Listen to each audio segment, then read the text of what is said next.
Ladies and gentlemen, welcome back, and we've got the second game right here of LiquidHayprO versus Naama, with Naama currently leading one game in the series, and here we go. Ladies and gentlemen, it's my pleasure to bring you LiquidHayprO. He is in the red trunks, and he is playing Zerg to the northwest of this particular map. Versus his opponent, it is eSaharaNaama. He is in the blue trunks, and he is playing Terran to the southeast. The guy that's had, the guy that's had the hardest time with traveling was Mr. Bitter. Yeah. Dude, Mr. Bitter arrived home in Germany yesterday at 5 a.m., managed to sleep for like a couple of seconds, literally, and then had to travel all the way over to here. And he's literally arrived last night at the hotel at like 2 a.m. and had to get up at 7 ready to cast again. So that's pretty hardcore. That's pretty sick. So yep. Mr. Bitter is like so tired right now as well. And LiquidHayprO, equally had to come here as well, so you can see these effects taking its toll on players and casters. Yeah, it would do. And LiquidHayprO currently one game behind as a result of just simply being worn out. And he looked worn out in his play. He's making mistakes. He's running mutas into Marines, all sorts of nonsense right there. And we have an 11 barracks placed down super early here, which usually indicates a bit of aggression. It could be 2 racks here, especially the way they are placed down, but he's going to go up to 13 supply, so it may be just for a super fast expansion coming up play. I think he can also wall off very easily with barracks from here on out, so that's what it looks like so far. Yeah, it really, really does, and let's see what he's doing there, because he hasn't had the second one on yet, and it would, of course, be a little bit late to do that, but it's interesting to try and set up a defensive perimeter down here so quickly. And LiquidHayprO not exactly known for early game aggression. That's the thing. So that's why I find the decision rather puzzling. LiquidHayprO it does go for the gasless expand here, and then takes the gas afterwards on 15 supply, and then will no doubt follow it with what will be not so much a late spawning pool. It's a little slow there on 15 supply as well. It doesn't really matter one way or the other. Just an economically focused approach, which means that, well, what the hell's the point in that barracks even being there, I suppose? Yeah, well, I think he's just going to go ahead. Well, the thing is, the barracks there, if he does decide to go factory or whatever, the Hellions get that little bit of extra time there. Yeah. The Marines, if he is spawns top right, have a little bit of little closer distance to travel in terms of walking distance. So he's going to be able to do a bit of bunker pressure straight away. But in this scenario, it's probably just going to be Rector Hellion expand, and then kind of walling off at the front. And there is actually a reactor onto the barracks, surprisingly. No factory, what has Naama been doing recently? Because his builds are really crazy that I haven't really noticed before. It's a big bunker pressure build. It's exactly what you suspected in the first place by the looks of it. And he wants to try and get those bunkers up, but the problem is the reactor takes ages to finish. And yeah, I think he can get a bunker up here, especially with the second SCV, but with 6 Zerglings coming out way before the reactor actually even completes, I have to wonder what the point is. Oh, nice surround by LiquidHayprO, and there's definitely no point now. Yeah, I mean, he's just going to be able to expand behind this while building 2 Marines 2x2. Yeah. And it's, this is nothing. Cross positions, never going to happen. Reactor delays it so much that even if you did start churning out 2 Marines at a single time, it's still a job. They're just not going to get there. Yeah, in time. exactly. So he follows it up with the command center. He needs a few Marines out first of all, just so he can kind of hold his natural instead of just losing. Yeah. So he'll probably just build 2, maybe 4 Marines. He might go all the way up to 6 as well, and then just switch up with the factory probably here. Yep, and I think that Marine is going to have a very bad day all of a sudden. Yes, oh no, he's getting away. What a sneaky individual. Oh, maybe not. He was so close to home as well. Unfortunately, another recipe is going to die, which is overall hurting LiquidHayprO quite a bit. He's already lost 2. If that had gone down, that would have been 3. So, of course, it's hurting a little bit. We'll probably see this factory switch over very, very shortly here. Meanwhile, at LiquidHaypro's base, things are looking pretty dandy. I mean, he's taken off gas now. He's got the speed on its way. Queens are now being brought and being produced as well. Yep. And everything's looking okay here. But at the same time, Naama, cross positions automatically are pretty difficult to deal with against Zerg because you can't do anything in terms of timing attacks because it's scouted so early, it's reacted with so early, and so we'll have to see what kind of plan. Maybe a fast third, maybe some... Oh, there's a starport again, so I was going to say maybe a starport, so very similar to what we saw in the first game here. Yeah, and we've got Naama now transferring down here as rapidly as possible, trying to get his economy rolling again. This expansion will allow him to start playing catch-up. He is already 7 workers behind, and HayPro is just going crazy with the drones. I mean, he's not seeing any aggression at the moment from his opponent. He's comfortable with increasing his drone count, and it's kind of the right thing to do. He is producing a round of lings, a very small amount. Perhaps they're thinking, well, at this point, there could be Hellion pressure coming in. I need to be prepared for that. There could be a drop coming in. I need to be prepared for that too, and the drop would potentially come in right about as we get this medevac out. The Hellion count's currently at 2. It will go up to 3. HayPro actually just lost an Overlord, which supply blocked him quite severely there. Indeed it does, but at the same time, he's at a decent drone count, 41. He doesn't really need supply right now. He's going up to Mutilus very, very shortly. Bailing Nest time down so he can start bailing speed straight away if need be. And there is the medevac about to pop out. So we will see a bit of aggression, but I'm not really sure how much this will do because he has queens out already. But he runs by a couple of queens and we'll be able to get a few drones. Yeah, he should be able to snipe off 1 or 2 here and there. The queens will have to respond to that eventually. He's got 3 out of that one already and looking for the 4, so not too bad. Oh, no, that is a lot of damage done with only 2 Red Flame Hellions, honestly. I did not expect that much at all. And I don't think HayPro did either, and that's 7 workers killed right there by Naama. Yeah, well, the thing is, his lings were totally out of position. They weren't ready for that, and here goes this medevac marine drop. It's, if he saw his Spire straight away as he got to layer, maybe, but at the same time, this is going to hurt a bit. Yeah, unless he starts producing units, because at this stage of the game, he still doesn't have that many drones because he lost some. Yeah, at this stage of the game, you should have already been at over 2 base saturation, over 50 drones. Yeah. So you don't really need any more drones to be built. So you start building lings. But in this case, we actually need more drones. As we can see in the production tab, 5 more drones actually have to be built because he isn't fully saturated on the natural. Therefore, this drop's going to be a lot stronger than it would do normally. As we're going to see, it's going to come in and plant around the main base, and he's going to be able to do a lot of damage. Yeah, Overlord's going to see that.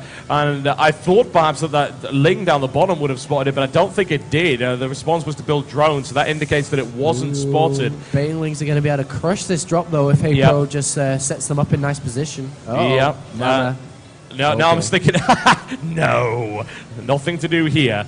4 Hellions on the natural as well, scanning, killing creep tumors, excellent play. And he has to get ready for Mutalisk. He's not ready yet. He hasn't got any turrets. He should be building turrets down. He doesn't have an armory at all, so he doesn't even have a tech lab on a factory. So he needs to start thinking about that very, very shortly here.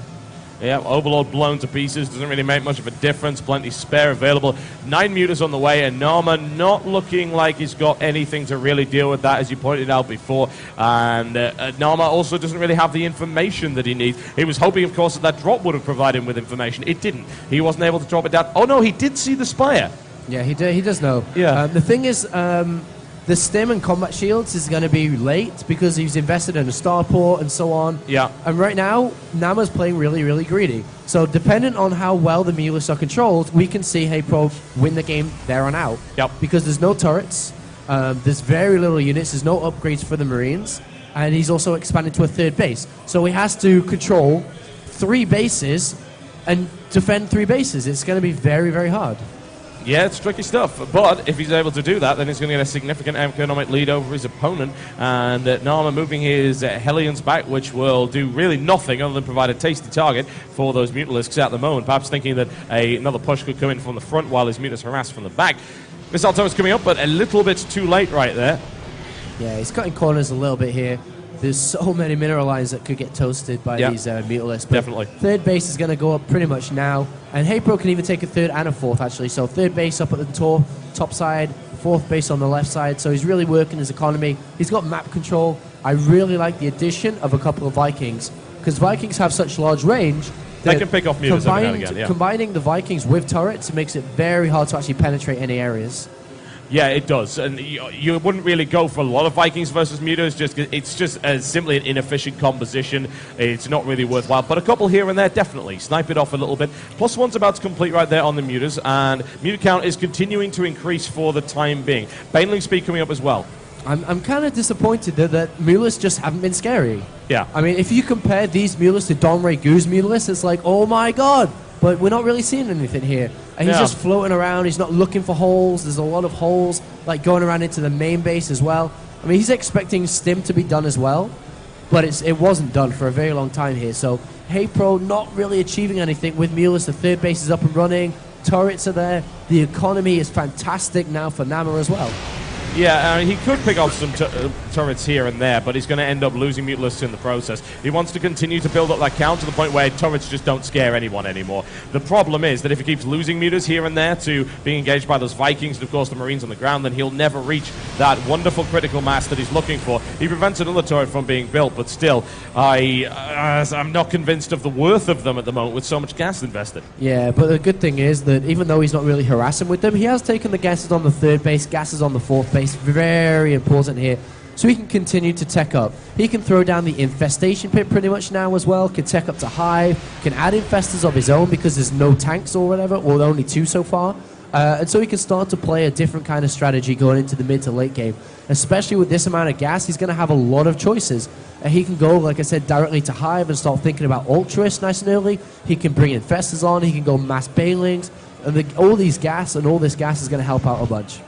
Yeah, and Nama is bottled at the moment. There's no way to really get a drop out of there without it being destroyed by the Mutalisks. Just the very threat of the Mutalisks even being anywhere near it prevents that from happening. The medevac count is going up, backed up by Marines, and of course Thor's at the back. And a couple of Mutalisks taken out of the air right there by a nice stim by Nama, trying to take control of the center, but still, those are injured Marines against a lot of +1 Mutalisks, and that doesn't seem like a particularly pleasant prospect for anyone at the minute. Ooh, that's quite a few Banelings coming in as well. Yeah, I mean, that's what he's going to spend his gas on for now, working on upgrades and so on. But in these positions, it is pretty much impossible to drop unless you're kind of occupying your opponent in some other area. Yeah, it's difficult. What we're probably going to see from Nama, though, is just like a 2-base push out. I mean, a 3-base push out. It's very hard to take a 4th base as well. You have to be taking a 4th base. Oh, he's got to be careful with his Mulus, actually. Yeah, he does. But there are Banelings underneath, and that's a lot of dead Marines right there. Look at that. Oh, he wow. hid the Banelings under the Mutalisk flock, and as a direct result, surprise Banelings completely wreck Nama's army, and now these Mutalisks can go to town. I didn't actually see them at all. Exactly, neither did he. That's the problem. And that's really putting him far ahead now. Very nice. Take a 5th base, there's the infestation pit going down. Nama's in a bit of trouble. I mean, this is cross positions all over. It's, you can't hit any timings to punish an opponent taking 4 bases, 5th bases, 6 bases. Yeah, and right now more Marines coming in. HayPro can easily just wreck his way through there and take a Thor if he wants. Losing quite a few Mutas here and there, but he's still on a count of 20. So that's really, really good for him. Looking for +2 melee attack, which is almost complete, +2 flyer attack, almost complete. Yeah. HayPro's got the run of the map. He can do whatever he wants at this point. I mean, look at the purple on the production tab. It's just so beautiful in upgrades and expensive. So he's going to have a very, very decent, brutal army that's going to be able to crush any kind of push out now. I mean, these Or you units, could do that. Or you can just make a bunch of Banelings. It doesn't matter. This stuff, this army you could call from Nama is just not going to cut it. Hive now begins as well. He can start thinking about Ultras. He's just absolutely cruising this game. Yeah, that engagement was so nice by HayPro. I cannot overstate just how fantastic it was. And here comes Death Ball coming down. Thor's don't care. We're all the way through the center. Banelings crashing their way in right there. Yeah, no need. Well, there's no tanks. There's a single tank now, but it's too late. And at this stage, you can throw units away. It really doesn't of course, matter. why not? You got that many bases, why not? It's unfortunate he wasn't able to pop that group of Marines as well, but he's certainly done an awful lot of damage. HayPro has lost more resources. That's 96 Zerglings. Sorry, caught me drinking water. A reasonable number. He's taken all these bases with gases. He can just send drones there and mine gas from it all. As soon as the Hive completes, he can throw down an Ultralisk Cavern. The upgrades of 2-2 can work on 3-3 as well. And all of a sudden, he's going to be banking literally thousands of gas. He's morphing more Banelings as well. There's unlimited options right now for HayPro to choose from. Are you suggesting that HayPro has unlimited power? He does right now. He really does. Because even though this well-upgraded army of Nama, it's too small. It's going to get rolled by every single unit composition or combination that HayPro's going to throw out there.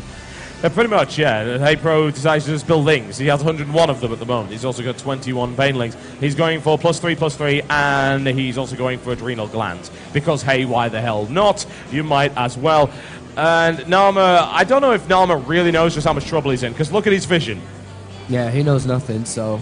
And he's trying to take a 4th base, which is great for his game, of course. It's going to help out a lot, but HayPro's never going to allow this. Well, no, he's going to throw everything he has at it and prevent that from happening. And I think Naama's going to discover things rather rapidly. Say, oh, you have that base. Oh, and that base. And that base. Well, that's not very pleasant, isn't it? Sieging up on creep. I have a feeling that force ain't going to cut it. Uh-oh. I'm sure that we're going to see HayPro jump on this. It's just not enough stuff. 2 tanks is not going to prevent these amount of bailings. These Marines are not going to stop the Zerglings, Infestors, Mutalisks. It's looking pretty dark right now. Whatever you want. Yeah, let's just build a Corruptor as well. Let's go Greatest by it. That's the Dark Swarm for you right there. HayPro crashing his way in, and Naama's like, oh god, why? Oh, that's everything gone in the center. Oh, friends, there we go. Have a hug. Yeah, that's all dead. And on the right-hand side, too, we have Naama just trying to get up a 4th base, but once again, the army is just too small. It's going to get shut down. Corruptors are on the way. Broodlords are on the way. Also, will stop production very, very shortly, but 2-2... Oh, look, it's horrible to watch. Dear it's God. sad. It's sad. It kind of is, isn't it? But it's also extremely awesome if you happen to be a fan of HayPro. He's come back in this game really, really well. This is the form of HayPro we expected. Yes. As opposed to the one that we saw in Game 1. Even actually earlier in this game, Banelings crashed their way through. Naama with a good Marine split is able to hold on for the moment, but... I think, honestly, HayPro's just got to steamroller mode, and he doesn't really care how many units he loses. Look at the income in terms of gas. You know, that's what's happening. 1,300 compared to 700. You know, it's literally double. So, very, very nice here from HayPro. And another little push from Naama coming out. It's going to get shut down pretty fast here as well. Yeah, should do. There's plenty of Infestors, plenty of energy, and indeed plenty of Lings that have just finished the Adrenal Glands upgrade as well, so they're hitting light trucks. He's also almost got the +3. There's the surround. The tanks live for approximately 5 seconds under that kind of damage. And this 4th base right here is what Naama was desperately trying to hold on to, and he's bringing a 4 Infestor hit squad along to try and make sure that doesn't happen. Yeah, that's going to be dangerous. And look at that. Infestor Terrans are going to prevent it from mining. More importantly, Broodlords are out. There's no answer to Broodlords. There's not a Ghost Academy. There's not a second starport, so he hasn't got any Vikings at all. Yeah, it's not looking good. Oh, he even catches that Marine force sent to assassinate the 4 Infestor hit squad. What a mistake. Never mess with the 4 Infestor hit squad. It's pretty good. Does the job. And slowly but surely, HayPro taking a book from... Morrow, as they say. Yeah, an entire book. We're not just talking about taking a leaf from the book. He takes the entire book from the shelf. He leaves. He doesn't give it back either. God, Morrow's so painful to watch when he plays like this. On Tal'Darim? Oh, yeah, exactly. Just sits back and... Oh. Well, HayPro does this as well. At least HayPro's moving with his Broodlords. Morrow just sits there and builds 50. Yeah, exactly. Morrow's like, you know what I really need in this composition? 50 more Broodlords. That would really make the recipe. What's... Exactly, look at this, you know, there's nothing he can do. He's starting Viking production, there's not enough, there's Corruptors out. It's not looking good, though Naama is holding on for dear life, of course, because he's already 1 game up. He knows that HayPro could very well be tired, so yeah, something to do to wear him down. Yeah, unfortunately, he's not going to be able to survive this, really. The drop down the back is meeting some resistance, let's just say. A lot of spine crawlers have been deployed to ensure that that's shut down, and oh dear, yeah, that's not pleasant. HayPro going full on swarm. 3-3 has happened. Oh, yes, indeed. 3-3, no sign of Ultralists. He doesn't even need them at this point. It's a fairly logical transition when he got +3/+3, but honestly, he's just going to be able to crash his way through here, and Naama's not going to be able to stop that now. He doesn't have the unit count for it. Surely, soon he will realize that. GG, ladies and gentlemen. There you go. GG. HayPro. What a guy. So, 1-1 now in this series. Yep. 1-1. After just... Like I said before, you know, Naama did win the first game, so it does have the map choice going into this. Let me have a look at the map pool. It is pretty Zerg favored. The best map is probably going to be Antigua. Yeah, I'd say Antigua, definitely. Antigua's pretty good for Naama in this situation. You can play bio and mech on it really well. Obviously, there's no gold base, so that's not that good, but obviously it's still okay. You know, the other maps left in the map pool, Metalopolis won't choose. Daybreak's possible. Daybreak and Dual Sight are 50-50. Yeah. I don't think he'll choose that. And of course, Terminus Re, which is not going to be chosen. So, well, it could be if he wants to play Mech. Mech is very strong there, but I have a feeling it's going to be Antigua Shipyard. So, yeah, we'll see how long it goes. It's a good choice, I think. It's a good choice. Yeah, exactly. But it's been a close series thus far, and honestly, I have to say in the first game that really HayPro was looking like an entirely different beast from what we saw at MLG, and then in the second game, HayPro goes crazy.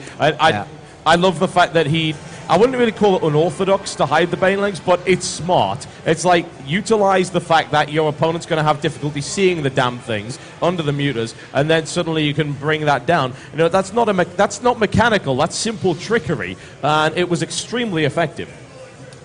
Indeed it was. Still waiting for the map choice to be chosen. Just going to have a look at some other results while I'm here.